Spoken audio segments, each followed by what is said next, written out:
नमस्कार दोस्तों, मैं डॉक्टर नीता आप सबका स्वागत करती हूँ। आज फिर से हम सुनेंगे एक स्टोरी, एक कहानी, जिस कहानी में अगेन राजा है। और इस कहानी का मॉरल तो हम बाद में देखेंगे, लेकिन लाइफ में हमेशा हमें लगता है कि मेरे साथ ऐसा क्यों, पता नहीं भगवान को मेरी क्या परीक्षा लेनी है जिसकी वजह से मेरा ऐसा हो रहा है। तो जब भी कोई प्रॉब्लम आता है या कोई सिचुएशन हमें लगती है कि वो सही नहीं है, हो सकता है वो कि फ्यूचर में आने वाला कुछ बड़ा संकट टालने वाली हो। तो देखते हैं कहानी क्या है। ये कहानी आप सबको पता ही होगी। एक दूर दराज देश में एक राजा हुआ करता था।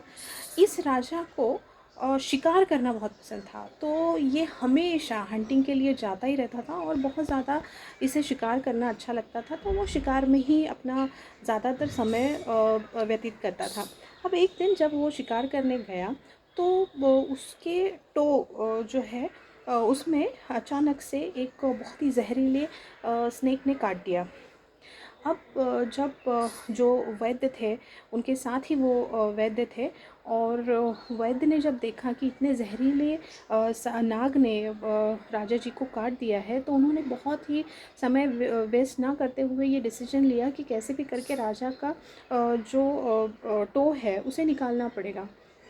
अब जैसे जब जिसको हम टाँच कहते हैं पैर की, तो ये जो है इसे हम मतलब उन्होंने काट दिया और बाद में उनका ट्रीटमेंट हुआ, जो भी सारी चीज़ें हो रही थी। लेकिन जब राजा को होश आया, राजा बिल्कुल चंगा था, कुछ प्रॉब्लम नहीं था। बट उन्हें जब पता चला कि अभी ये वैद्य ने उनका जो टो है उसे ही कट कर दिया है बॉडी से, तो उन्हें बहुत गुस्सा आया। और क्योंकि उन्होंने उनका टो निकाल दिया, तो उसकी वजह से उन्होंने गुस्से में आके वो जो वैद्य है उसको बिल्कुल उम्र कैद की सज़ा सुना दी और उसको जेल में डाल दिया। अब राजा जी ठीक हुए, उसके बाद उनका रेगुलर शेड्यूल फिर से चालू हो गया और फिर से एक बार वो शिकार पे चले गए।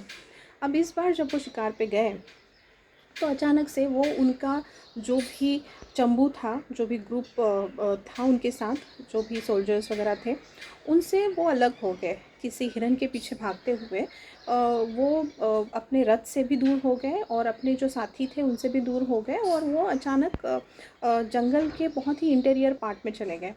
अब वो हिरन तो मिला नहीं, लेकिन राजा मुश्किल में पड़ गया।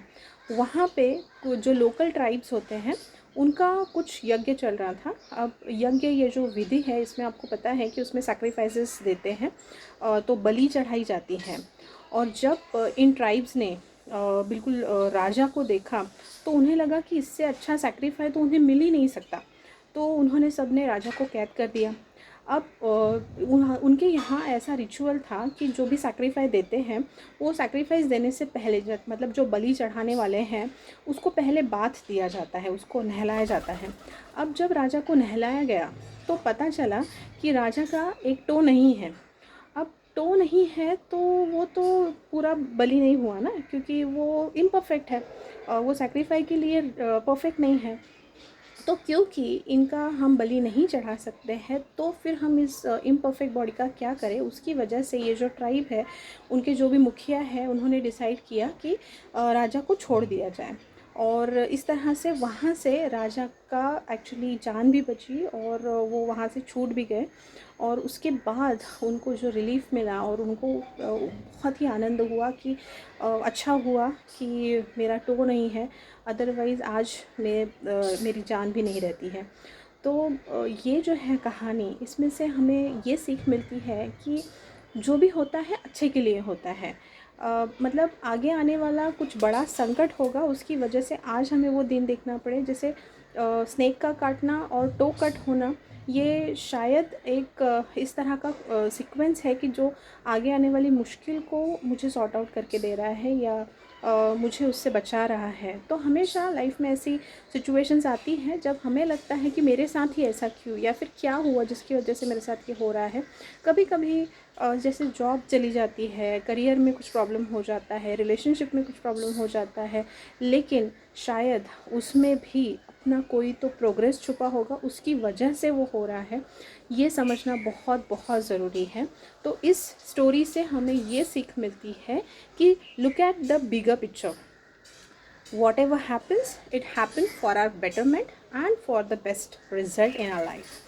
तो ये स्टोरी से हमें यही सीखना है कि जो होता है अच्छे के लिए होता है। Thank you.